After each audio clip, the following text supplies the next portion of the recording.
Assalamualaikum warahmatullahi wabarakatuh. Perkenalkan, nama saya Fajriana Nabila dengan NIM 210760011 dari Prodi Pendidikan Teknik Informatika. Saya membuat video ini guna untuk memenuhi tugas administrasi dan supervisi pendidikan dengan materi administrasi hubungan sekolah dan masyarakat.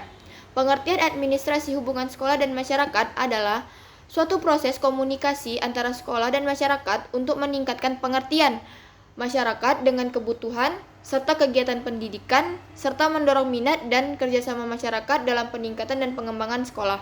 Definisi di atas mengandung beberapa elemen penting sebagai berikut. Yang pertama, adanya kegiatan yang sama antara sekolah dan masyarakat. Yang kedua, untuk memenuhi harapan masyarakat tersebut, masyarakat perlu berperan dalam pengembangan sekolah.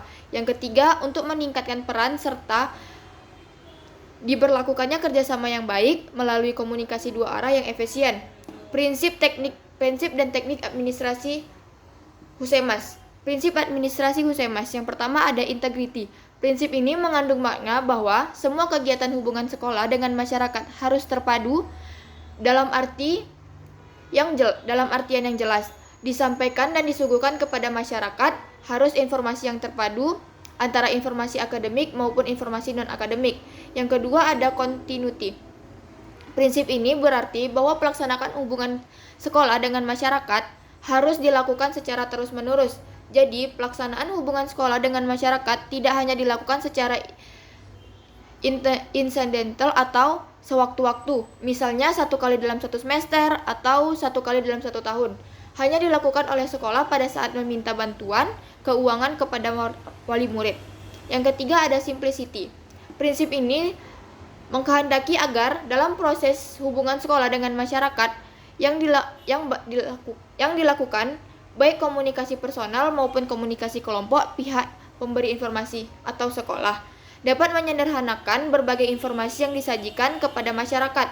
Informasi yang disajikan kepada masyarakat melalui pertemuan sederhana dengan kondisi dan karakteristik pendengar atau masyarakat setempat. Yang keempat ada converge. Kegiatan pemberian informasi hendaknya menyeluruh dan menyangkut semua aspek, faktor, dan substansi yang perlu disampaikan kepada dan diketahui oleh masyarakat. Misalnya program ekstrakurikuler, program kurikuler, remedial teaching, dan kegiatan lain-lainnya. Prinsip yang mengandung makna bahwa segala informasi hendaknya lengkap, akurat, dan up to date. Yang kelima ada constructiveness. Prinsip ini adalah program hubungan sekolah dengan masyarakat hendaknya konstruktif dalam artian memberi informasi yang konstruktif kepada masyarakat. Dengan demikian, masyarakat akan memberikan respon hal-hal positif tentang sekolah serta mengerti dan memahami secara detail berbagai masalah yang dihadapi sekolah. Yang keenam ada adaptability. Program hubungan sekolah dengan masyarakat hendaknya disesuaikan dengan kegiatan dalam lingkungan masyarakat tersebut. Penyesuaian dalam hal ini termasuk penyesuaian terhadap aktivitas kebiasaan, budaya atau kultur, dan bahan informasi yang ada dan berlaku dalam kehidupan masyarakat tersebut.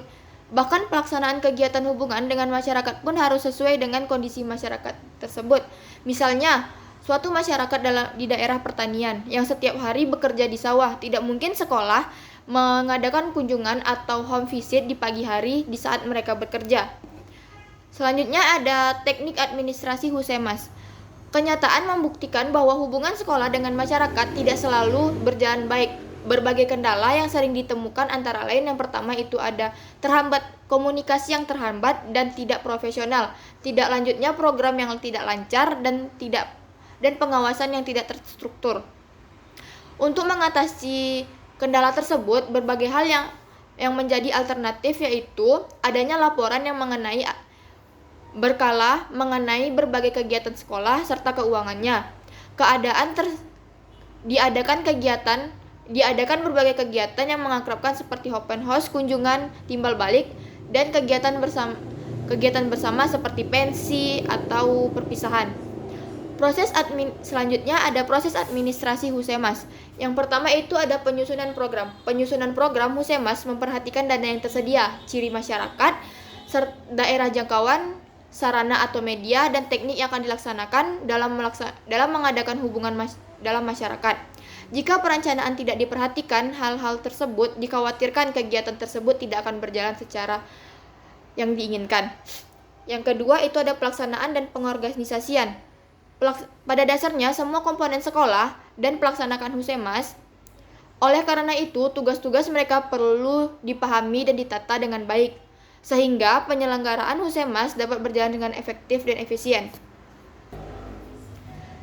Yang ketiga itu ada pengawasan. Pengawasan pada administrasi sekolah dan masyarakat dapat berupa evaluasi.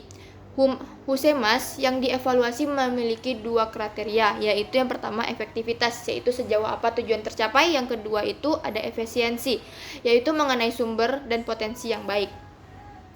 Peran sekolah dalam administrasi Husemas. Guru merupakan kunci penting dalam kegiatan Husemas di sekolah menengah. Ada berbagai hal yang dapat dilakukan oleh guru dalam kegiatan Husemas tersebut. Yang pertama itu membantu sekolah dalam melaksanakan teknik-teknik Husemas. Yang kedua, membuat dirinya menjadi lebih baik dalam kegiatan bermasyarakat. Yang ketiga, dalam pelaksanaan semua guru harus melaksanakan dengan kode etiknya atau kode etik guru. Tujuan administrasi Husemas. Yang pertama itu untuk mengembangkan pemahaman tentang maksud-maksud dan sarana-sarana dari sekolah. Yang kedua untuk menilai program sekolah dalam kata kebutuhan yang terpenuhi. Yang ketiga untuk mempersatu orang tua murid dan guru-guru dalam memenuhi kebutuhan anak didiknya. Yang keempat untuk mengembangkan kesadaran tentang pentingnya pendidikan sekolah dalam era pembangunan. Yang kelima untuk membangun dan memperhatikan kepercayaan terhadap sekolah. Yang keenam yaitu untuk memberitahu masyarakat tentang pekerjaan sekolah.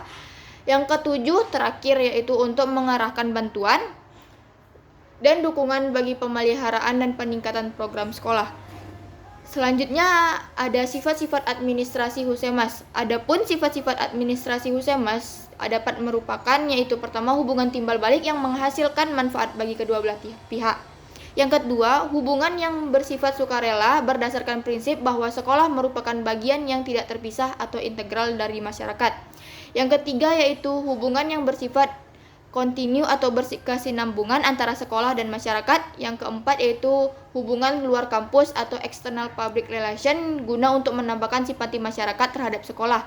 Yang kelima yaitu ada hubungan dalam kampus yaitu internal public relation, yaitu guna untuk menambahkan keyakinan dan mempertebal pengertian para sivitas akademik tentang segala pemilikan materi dan non-material sekolah. Yang terakhir ada media administrasi Husemas. Dalam pelaksanaan hubungan masyarakat, sekolah dengan masyarakat dapat diperlukan sarana atau media yang sering disebut dengan media komunikasi atau mass media, yaitu ada sistem visual, yaitu sistem komunikasi yang mempergunakan alat-alat yang dapat dilihat oleh indera mata, contohnya majalah, gambar, dan poster. Yang kedua ada sistem audio, yaitu dengan menggunakan alat-alat yang berhubungan dengan indera pendengaran, contohnya tatap muka, rapat, dan kontak melalui telepon.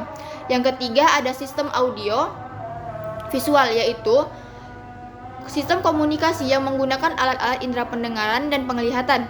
Pada umumnya di dalam pelaksanaan sekolah sering melakukan kombinasi, baik itu kombinasi secara lisan maupun tulisan, dan operasionalnya bisa secara formal maupun informal. Sekian dari materi yang saya sampaikan. Mohon maaf jika ada kekurangan. Assalamualaikum warahmatullahi wabarakatuh.